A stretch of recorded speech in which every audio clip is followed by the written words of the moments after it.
Hello বন্ধুরা, চলুন আজকের রাতের ডিনার আমি চাউমিন বানাবো, আপনাদের সাথে শেয়ার করব। চাউ সেদ্ধ করে নিয়েছি, আর এটা হচ্ছে পাস্তা আমি ঘরে নিজের হাতে বানিয়েছি।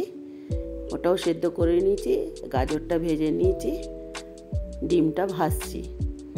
ডিম ভাজা হয়ে গেলে আমি এই চিকেনটা ভেজে নেব। আমার ডিম ভাজা হয়ে গেছে। ডিমের কড়াতেই আমি 2 চামচ তেল দিয়ে দিয়েছি। এবার আমি এই চিকেনগুলো দিয়ে চাপা দিয়ে একটু ভেজে নেব ভালো করে।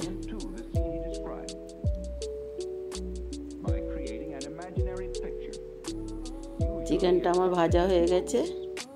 এবারে আমি গাজর ভাজা আর ডিম ভাজাগুলো দিয়ে আরেকবার একটু ভেজে নেব।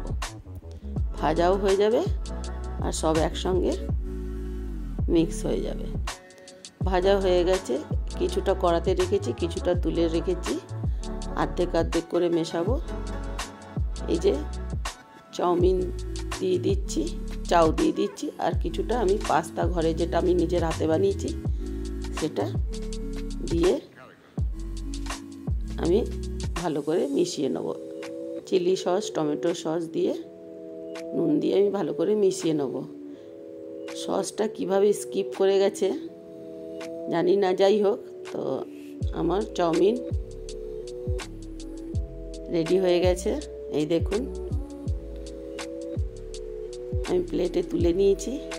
এবার একটু খেয়ে দেখি।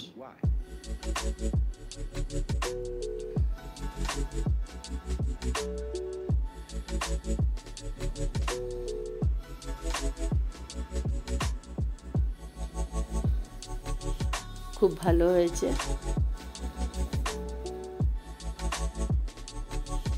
তো বন্ধুরা, ভালো লাগলে লাইক করবেন, কমেন্ট করবেন। বাই বন্ধুরা।